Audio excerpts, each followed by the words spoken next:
Check this out, y'all. Live and direct. From the Whiskey 61 Lounge, it's Mississippi's only food sports show on the airwaves. We're the only World Food Championship host in the state. This is the Out of Bounds Show with Bo Bounds.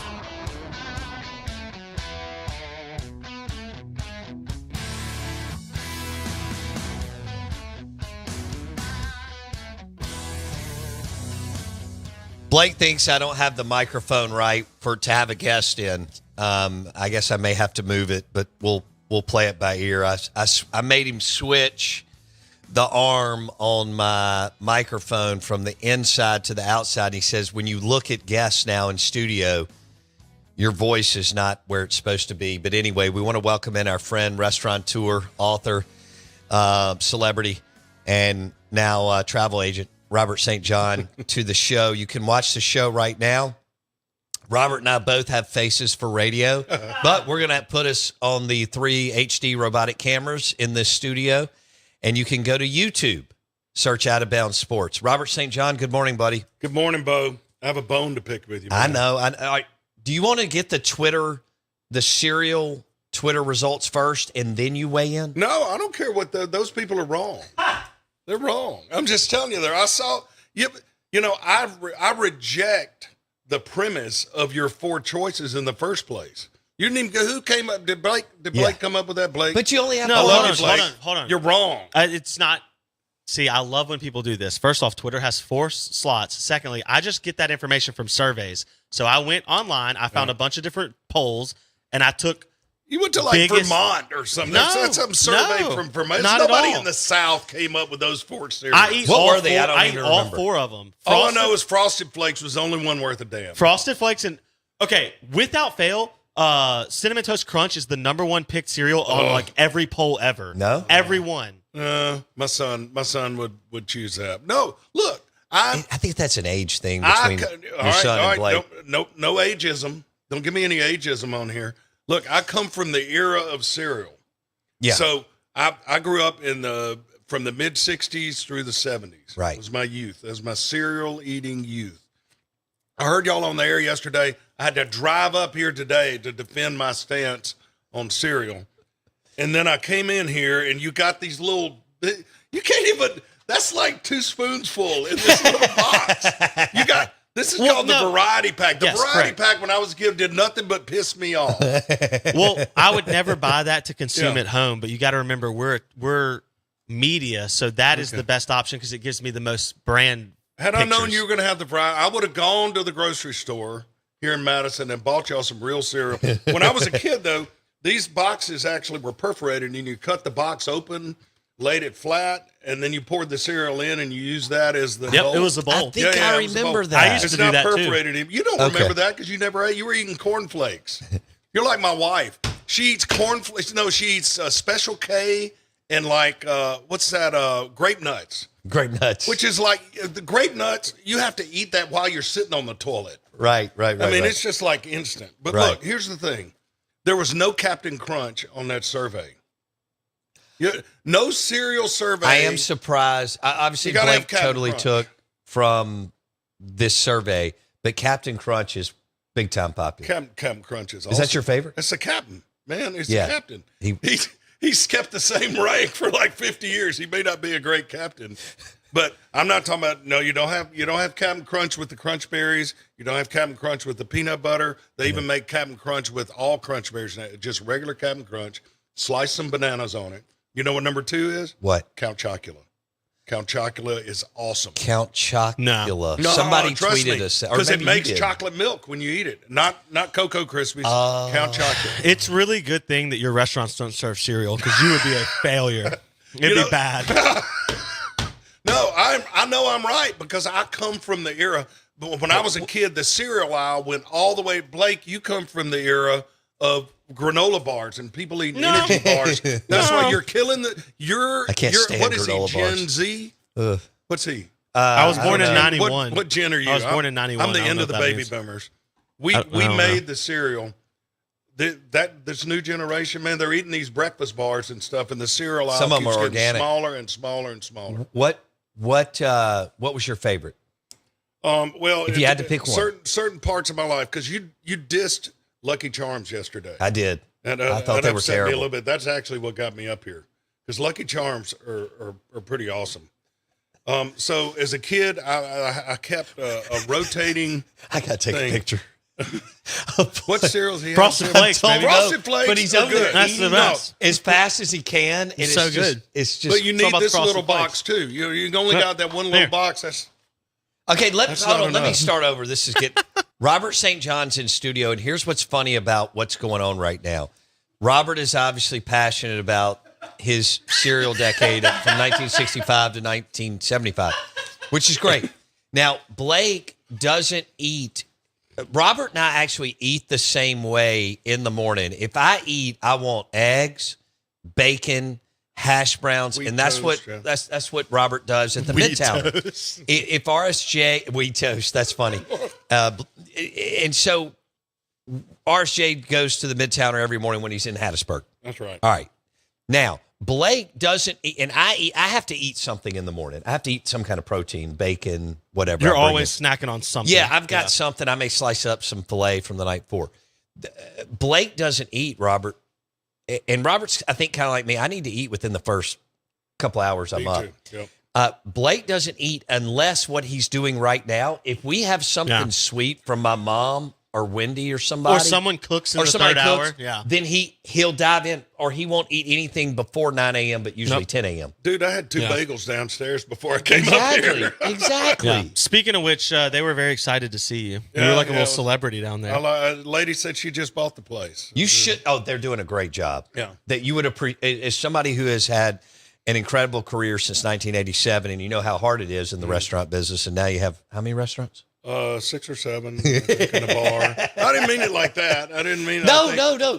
The point is, this crew, Mark and Sally, are doing an amazing job at Beagle Bagel. All right, back to the cereal deal. Cereal, right. Look, Blake so look, is hammering. What are you eating, Blake? These Frosted Flakes. Okay. So Frosted Flakes is good. It was on the poll you did yesterday. Boom. They're great. They're absolutely, they're literally great. And that's the problem with Lucky Charms because they're magically delicious, and Bo doesn't. They are Bo doesn't magically realize delicious. that. But what you've got here, Fruit God, Loops this smells good. You don't. Yeah, I'm not going to eat Apple any more. Jacks are good. Yeah, I have a good friend that grew up eating Apple Jacks. Fruit Loops are good. right. Corn Pops. These are Those now were one of my called favorite. Corn Pops. When I was a kid, there was truth in advertising. They were called Sugar Pops I think that's because what I that's was what they eating. are. They're like big. They're pop things of corn with a bunch of sugar on them. The two that you and I are holding were my favorite. Yeah. Well, Pops and Apple Jacks. Yeah. But back then they were called Sugar Pops. Right. Just like Smacks. They're now called Honey Smacks. When I was a kid, Sugar Smacks. Got it. You know. But Frosted Flakes are the way to go. And sometimes when we're out of Frosted Flakes, you know, you had to eat your mom's corn flakes. But And then you sugar. just dump a ton of sugar on there. Right. Till you get that sludge, that like sugar milk sludge in the bottom. You know, and then I was hyper anyway. They'd send me off to school, man. I was just flopping in my Well, desk, and man. that's been. Like a half a cup of sugar. Think about what we've done in this country for decades. We've sent kids to school hyped up on sugary cereal. And dude, I was already hyper. I needed me nothing too. to hype me up. But I didn't eat, a lot of that cereal growing up. Yeah. So here are the best cereals: Okay. Captain Crunch, Okay. Count Chocula, Okay. Frosted Flakes, Okay. and Fruit Loops. Fruit Loops are legit, man. Lucky Charms, because you got the marshmallows in there. You can't eat it too fast. You have to let the marshmallows. There's a sweet spot to where the marshmallows. You can't let them get too soggy, but if they're too crisp right at the first, it's kind of chalky. Got it. So they got to soak up just enough milk. Same with Count Chocula because it has marshmallows. What was the cereal, Blake, that you referenced yesterday that would cut the top of your mouth? Captain That's Crunch. Captain Crunch. Okay, Captain Crunch. People are Crunch. roasting you on the text line for that take, by the way. Are they? No. They're just wrong. I'm okay with them being wrong. The Hold Out on, of let Bounds me show pull poll. Yeah. the deal up. Out of Bounds show poll, 44.5% of people chose Cinnamon Toast Crunch as number that's one. because they're my son's age. He Overwhelming. Eats that stuff. He eats that It's stuff. the best. It's like eating like a bowl of bread pudding. Ooh, It's bread delicious. Yeah. I like bread pudding. Let's talk about that. What is your favorite dessert that y'all do? White chocolate bread pudding. Okay. And here's the thing about white chocolate bread. We do it at all our restaurants. I don't I've had really. I don't really like bread pudding. I'm not a bread pudding fan because I know the trick. You know, it's restaurants using day-old stale bread, and you soak it in like a light custard of egg and milk and sugar and vanilla, and you have to press it down, you know, because the bread's going to pop up. But when you cook it, some popped up and it gets burned. I just don't like the consistency. And I don't like custard either because there's no consistency to custard. Right. But the cool thing about white chocolate bread pudding that we do, and we do it at like Crescent City and Enzo, and because it's kind of a cross between bread pudding and a custard. It's real silky. It's smooth. Yeah. I've been doing it for, over 30 years. And a lot of times I'll travel with it. I remember doing something for Emerald. He was having a fundraiser on the coast in Gulfport, and there were like 1,200 people there, and we served 1,800 portions of white chocolate bread pudding. They kept coming back, man. I'm gonna tell you, it's kind of my thing these days. I've just, I wish my tombstone at the end of the day would say he was a good, father. He was a good husband. He was a good friend. It's probably just going to say white chocolate bread pudding. I had some last August with you. It's excellent. And I'm like you. It's not something that it's not my go-to on the menu. Yeah. Like tiramisu and things like that. Anything with chocolate and peanut butter as a dessert. I love that. I'm a fruit finish guy. Like at Enzo, I made sure we have strawberries and cream, which is really, really light. Mm-hmm. And then we do this very Italian thing, and it's strawberries, and this sounds like it wouldn't go together, but really you drizzle just a little balsamic vinegar and put just a little cracked black pepper on the strawberries. It's really, really good. It's an easy thing. Like if you're grilling out at home, and I know a lot of your listeners, even though they're wrong about cereal, are grillers, and they grill out, and what they need to do, try this sometime, at the end of that meal, which is a big, heavy meal, smoky and heavy and beefy, just get some strawberries, and you don't even really have to macerate them. I mean, if you want to macerate them, just sprinkle some sugar and all that, but really, if they're good, sweet, and light, they're coming in now. We're starting to get Louisiana strawberries Okay. now. Just drizzle a little balsamic vinegar, it doesn't need to be swimming in it, just a little, and just a touch of cracked black pepper. It's really good I like a fruit finish, not necessarily a chocolate finish. Okay. Even though we were talking about white chocolate bread pudding. But. No, and Blake shook his head yes on that. All day. Citrus all day. Are you a creme brulee guy? I'm not. It's got that consistency. The only thing for me that saves creme brulee is the brulee. So you get a little bit of crunch. So you don't like the texture consistency of custard. I have to have some foil for something that's that kind of creamy and good. But it's I my like favorite dessert, creme brulee. You give me blackberries and blueberries. You like tiramisu? The thing about tiramisu, we have really, really good tiramisu, but I'm not a coffee drinker, man.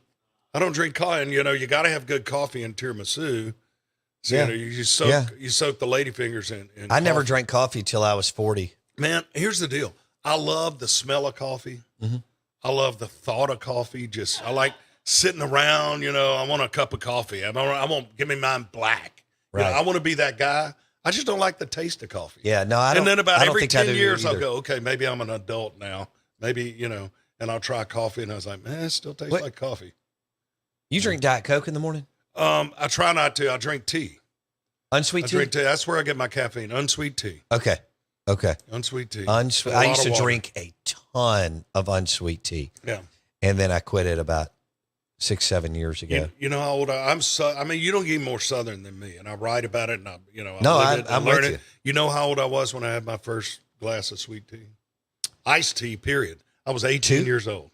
Oh, 18 years. We drank milk in my house. My brother and I, we'd drink a half gallon at breakfast and a half gallon at supper. Whether we were eating pizza or meatloaf, Are you serious? Pizza. I mean, we had milk, and I was working on a landscape crew after my freshman year of college in the summer, and we go to a meat and three place, and it was like $2.50, for meat and 3 vegetables and cornbread, and the tea came with it. But if you wanted a Coke, which I drank back then, it was like $1.50 extra. And shit, I didn't have any of that money. Right, so right. $3.50. I'll drink tea. All day cold long. And wet. Out of bounds, ESPN 105.9 The Zone. Robert St. John joining us in studio. You can watch the show. Go to YouTube, search Out of Bounds Sports. Blake, do we want Robert St. John to spin the prize wheel? Oh, yeah, we can definitely do that. I forgot to tell people to go there. I know. We'll just pick listeners that text in. That's fine. Anybody who wants to spin can get in to win. Okay. All right. I'm a generous guy. Okay, you're a generous guy, and you can watch right now on YouTube, search Out of Bounds Sports. We have all kinds of prizes that you could win. It's true. And we're going to make Robert bring us some Enzo gift certificates real quick. That's your new Italian place in the Renaissance. That's right. I ran into Robert there last week for lunch, and you'd have thought my mom met a celebrity. I mean, Robert is a celebrity, but she was very, very excited. She had not met him, and she was super excited. Sweet lady. She had the shrimp scampi, and I had they're doing these fun combo lunches, and I did the meatballs with the Caesar salad, and then my dad got the salmon. So, all right, so you got to give this like a spin, you know. I've been eating all your Apple Jacks. Yeah, Robert's eating the Apple Jacks. I had one, so y'all be proud of me. I had one. You had one. I just don't. Jack. I know what a. Well, I got to drive to Nashville. I can't feel weird. You know, you can mix Apple Jacks and Fruit Loops. It's You true. can both. They're It's kinda basically the same thing. Yeah. You No, I get- agree. Oh, here you go. You get more apple. Here you go. You've got people that are really trying to lobby you. Michael says the salsa at El Rayo is phenomenal. Oh, I like that guy. Lyle says, "Morning, fellas. You're making me hungry." And then Rob from Grenada said something. All right, go ahead. I want to see what. All right, I'm spinning the wheel. All right. Can I You go? spin it for Eric. Bam. This is for Eric, for Eric. who says he's never won anything. you That gotta- was a no, weak no, You spin. got to do like this. Yeah. What? Yeah. You spun that like Bo eats Is Apple it the Jacks. wrong way? No, you you gotta- no. He Okay, just I means just need to do it harder. Yeah. use your muscles. Boom. There we go. There you go. Robert St. John joining us live in the BankPlus Studio. We'll see Eat where it Fruit lands. Loops. Y'all Lifestyle Lifestyle swag for Eric. Shout out. Hat, shirt, and we'll do some other stuff. Look, this Michael guy's coming in hot, Blake. He referenced Robert's salsa at El Rayo. I'm gonna give him $100 gift. I don't think that's coming in hot. I think that's And pandering. he says it's phenomenal, It's brown nosing. which is Get great. get his information. We're gonna send him $100 gift certificate because he has good taste. All right, Michael. Michael, you just got hooked up, my man. All right, let's do one. Let's also do a spin for Michael. All right, for Michael. He's already got $100 gift certificate. Dang. Let's see where this goes. Robert, that's crazy. You only gave him $50 of that 100. Josh Raggio hat from Raggio Mercantile Shop in Raymond, Mississippi, famous duck call maker. And so that's a win. Michael just got a $100 gift certificate to El Rayo in Hattiesburg and a Raggio hat. So let's do one more. Dang, that was impressive. Yeah, we can do one for Adams. Adams. Okay, Adams is coming in. All right. I'm gonna just stay here all day and spin the wheel. It's fun. You know what the best part is, Robert, is you're giving away OPM. Give away what? Other people's money. I love it. OPM. That's that good stuff. Oh, Dancing Rabbit Golf. Shout out to Adams, who gets Dancing Rabbit golf. Nice. I hope he plays golf. If not, we will substitute it. But if you do play golf, then you're in for a treat. You're welcome, Adam. For the Azaleas and the Oaks, great courses at Dancing Rabbit Golf Club. All right. Do we want to do one more or are we good? Maybe in a minute. All right. You're going to Italy next Friday? Saturday. I'm like 4 days away. I got to you're go going work. this Friday. Yeah. I got to leave Saturday morning early to Spain. And I got 25 people that I'm touring around Spain for 10 nights. And then I fly to Tuscany, and I've got 3 groups that are coming, in separate weeks, obviously. And then I wrap it up over there at the 1st of May in Holland and Belgium, which is going to be a really cool tour. It's the first time I've toured people in Holland and Belgium. There's a lot of World War I, World War II stuff there. Good food. We'll be in Amsterdam. It's going to be a good trip. And then in the fall, we're doing Sicily and a lot more Tuscany. Okay. So how many people are in a group when y'all travel to Europe? 25 people. It's crazy. This whole just kind of cottage industry started. I'm a restaurant guy. And in 2011, I took my wife and 2 kids over to Europe for 6 months, and we just traveled around, and I wrote a book with White Waters while I was over there, and people just started asking, man, I wish you'd take me to that place you wrote about, that little cafe in Tuscany or blah. That's where you met Enzo. Yeah, that's where Enzo lives, and he owns the villa we stay in Tuscany. Okay. His wife, Anna Gloria, and so I figured I'd do it once. I'd just take, okay, if y'all want to come, I'll come show you what I've discovered and found. And there's something in me that's always liked turning people on to stuff. I mean, even when I was a kid, I'd get the new 45 record. That's a small record for those of you who eat cereal bars in the morning. And I go, man, I just want to turn, my friends, here, have this, take this, and I think I get the same thing now with, I know this great restaurant in Florence. I can't wait to take y'all to it, that kind of thing. And then you're there and you get this instant reaction.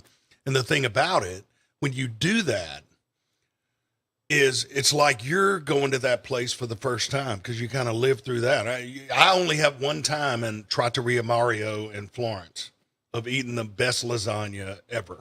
Right. I can experience my first time there once, but I can be with 25 people while they eat. It's a good point. And so you kind of live vicariously. Yeah. It's really awesome. And so it just turned into, I spend about 3 months a year over there, touring around with, it'll be 10 groups this year. 10 groups. Yeah. All right. That's all through Europe. Robert St. John. Over the course of the year. That's cool. Is Jill going? Jill is going. She's going. She helps out. And then we have people, boots on the ground people over there. I'm taking a week off at Easter, which last year I worked through Easter, but all the people I work with over there want off. And sometimes museums are closed and things like that. So we're shutting down for a week, and my kids are coming over. That'll be nice. Where will you be? We'll be in Tuscany. Okay. During that time. Which is where little Enzo town is. called, Enzo lives in a little town called Tavernelle Valdepesa. And it is halfway between Florence and Siena. Beautiful country. Think about Tuscany. What hit me when I first went over there 12 years ago is Tuscany, which is a central kind of region of Italy below Florence, is a lot like the American South. I mean, it really is. I felt at home. Interesting. It's an agrarian society, but instead of cotton and soybeans, they're doing grapes and olives. Okay. The people are very friendly. They're very hospitable. They're very family oriented. They love to share a meal. The wineries there are amazing, I'm told. And so, when I really go, good. I'm going to check those out. Well, you need to come. Yeah. And I'll hook you up with all the wineries you could handle. My son finishing high school. Yeah. In May. So then there's going to be some more, wiggle room. I don't know if I feel good about leaving for 7 or 8 days and him throwing parties. Yeah. It you know what I'm saying? Yeah. What's that Harrison movie? probably threw a What's party that movie? once. Well, I think we're hearing all these stories now. So he's older. We heard one the other day. What's that movie where they just tore the house down? What's that? The big party? Weird Science. No, it's Risky Business. Yeah, it's all right. All right. Be good, brother. Yeah, good to see you. Have a great trip in Europe. Robert St. John on the Out of Bounds show. I think we had 3 or 4 winners today. And somebody got a $100 gift certificate to El Rayo in Hattiesburg, which was really cool. Hey, thanks for listening to the show. I guess I'll be live from Nashville tomorrow. Going to the Mississippi State Florida game. Noon tip. That's a big one for the Bulldogs. Bulldogs Gators tomorrow at Nashville at noon. Thanks for listening to the Out of Bounds show. Hit Apple Podcasts. Search Out of Bounds for Bow Bounds.